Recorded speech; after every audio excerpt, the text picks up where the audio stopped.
Tadi disebutkan oleh paman Anda, Pak Rustam, bahwa Anda mengatakan Pak mati itu sakit. Apa yang Anda rasakan waktu itu? Rasa dada sesak, terus sakitnya tuh seperti ditusuk pedang, terus seperti kulit binatang Dikuliti gitu? dikuliti hidup-hidup. Sakit sekali waktu itu Sakit rasanya? sekali. Terus di dada saya terasa sesak.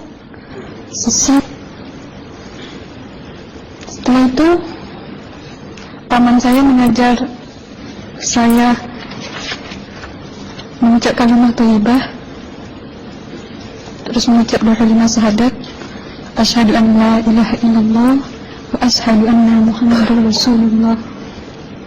Apa betul waktu roh Anda itu dicabut dari kaki itu, Ya. Anda bisa melihat jasad Anda? Sempat saya melihat jasad saya pada waktu itu, tapi sebentar. Setelah itu saya dibawa pergi oleh 2 orang malaikat ini. Dan pada waktu itu saya ingin ketemu sama ayah saya. Kebetulan ayah saya sudah meninggal. Dan suatu ayah saya meninggal, dia berusia 55 tahun. Setelah saya ketemu di sana, dia tuh berusia muda. Kok muda? Berusia 17 sampai 20 saya perkira. Anda sempat ngobrol dengan ayah? Sempat. Apa yang Anda sampaikan? Waktu itu ayah nangis. Ayah saya bilang, kenapa kamu kesini nak? Pulanglah, di rumah tidak ada orang. Kasihan lihat ibumu dan adik-adikmu. Tidak ayah, janjiku sama Allah sudah sampai. Dan pada waktu itu ayah saya menangis. Lalu apa yang dia ucapkan? Diam aja dia. Terus hilang. Kembali ke malaikat tadi, bentuk yang Anda lihat seperti apa malaikat ini? Dia ini laki-laki, tapi mukanya sama semua. Berapa malaikat? 2. Iya. Fisiknya seperti apa? Seperti berserban, berpakaian ihram, mukanya sama. Wajahnya seperti apa? Wajahnya sulit saya gambarkan. Yang jelas dia ini sama, dua-dua itu sama rupanya. Apakah ada ucapan dari 2 sosok yang Anda anggap malaikat itu? Ada. Apa kata mereka? Waktu itu saya mengalami perjalanan spiritual. Saya disoal oleh malaikat itu dengan sebutan ma ayyutuka, siapa Tuhanmu, tanya. Waktu itu ruh saya menjawab, Tuhanku adalah Allah. Siapa pemimpinmu?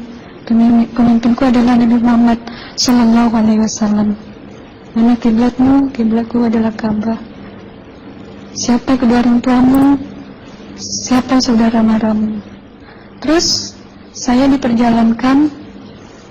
Setelah itu kedua orang malaikat ini memimpin tangan saya, tangan kiri saya, membawa saya ke satu tempat, menduduki saya di sebuah kursi. Pada waktu itu kursinya itu empuk, mungkin 8 busanya ya, cantik. Terus di sana saya duduk. Di sebelah kanan saya ada tiba-tiba berwujud seorang perempuan yang mengaku amal. Kamu siapa? Saya, aku adalah amalmu semasa kamu hidup di atas dunia. Dan selama kamu di sini, saya akan menemanimu sampai yaumul akhir, itu katanya.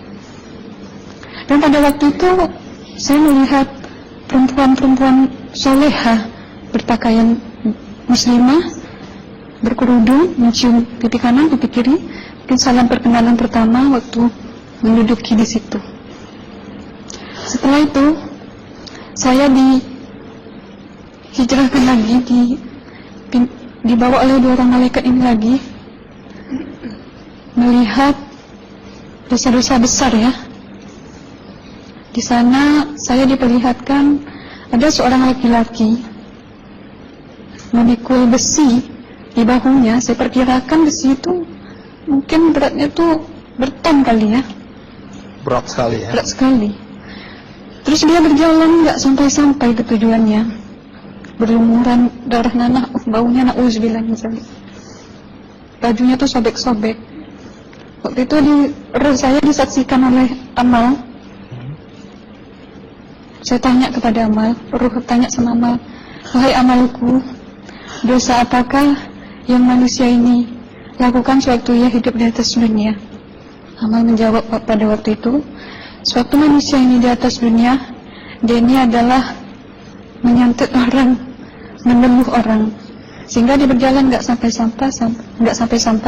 sampai yaumul akhir katanya. Yang kedua, saya melihat ada seorang laki-laki saling bunuh-membunuh. Sebentar kayak gitu lagi. Waktu itu, sewaktu manusia ini hidup di atas dunia, dia adalah seorang pembunuh, hingga dia tidak mau bertanggung jawab terhadap orang yang dibunuhnya. Terus yang ketiga, saya melihat ada seorang laki-laki dihujam kemaluannya pakai besi panas, timah panas itu ya, hingga menembus. Waktu itu roh bilang sama Amal, wahai Amalku, dosa apakah yang manusia ini hidup di atas dunia? Amal waktu itu menjawab, suatu manusia ini hidup di atas dunia, manusia ini adalah seorang perzina. Setelah itu saya melihat ada seorang laki-laki disebati oleh rotan. Rotannya itu menyebati kulitnya tuh hingga lepas daging sama kulitnya. Itu Amal menjawab, suatu manusia ini hidup di atas dunia, dia ini tidak pernah sholat Islam, hingga waktu matinya pun dia tidak mengucap 2 kalimat syahadat. Dan pada waktu itu roh sama Amal sempat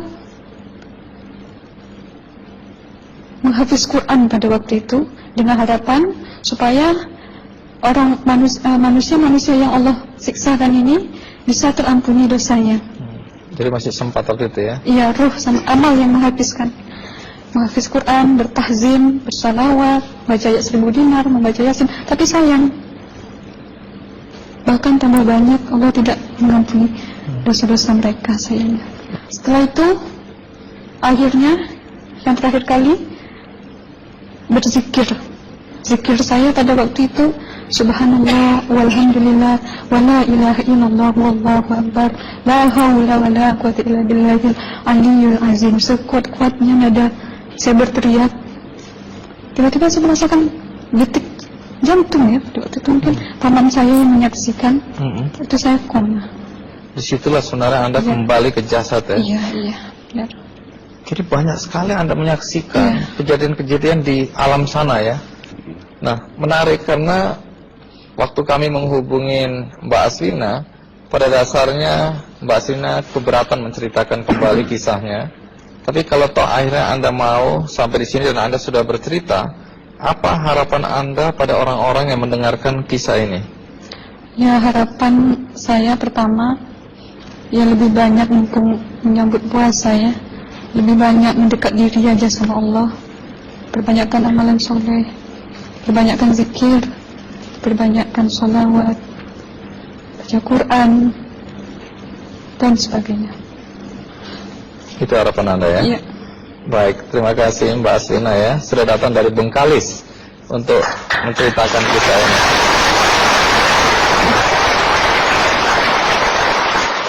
Dua ada Pak Komarudin Hidayat ya, bukunya sangat terkenal yaitu Psikologi Kematian dan Berdamai dengan Kematian.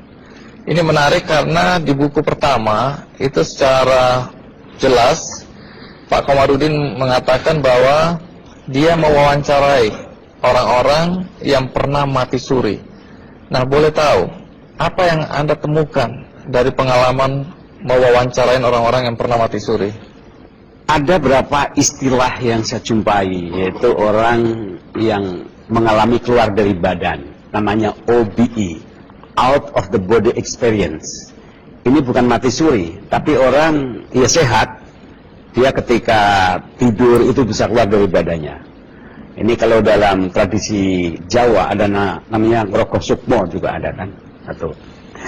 Nah, ada lagi orang yang pernah mengalami mati suri, kemudian namanya NDE, Near Death Experience. Pengalaman rohani itu, ini kan sebenarnya menjadi kepercayaan klasik semua bangsa dan agama percaya. Dan agama juga mengatakan bahwa dalam diri kita itu, kehidupan yang primer, itu kan kehidupan rohani, yang ada dalam jasmani.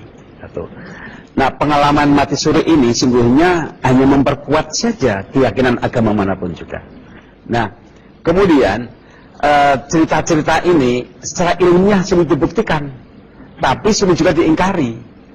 Nah, berapa hal yang orang pernah saya wawancarai. Satu, bahwa rohani ketika keluar dari badan ini ibarat flash disk, ya, atau rekaman. Maka kemudian ketika roh di sana itu akan kelihatan semua rekamannya. Rekaman atas amalnya, perbuatannya. Sebenarnya badan ini kan merekam kan. Kalau untuk membuktikan bahwa kita merekam, itu tidak usah sampai mati pun kita bisa membuktikan bahwa tubuh, lidah itu merekam semuanya. Nah, ketika rekamannya itu bagus, maka kemudian akan memberikan satu fasilitas yang nyaman, yang indah sekali. Seperti yang diceritakan mungkin saudari Aslina itu. Tapi sebaliknya, kalau rekamannya itu negatif, maka pengalaman rohaninya itu juga sengsara. Ibarat orang mimpi.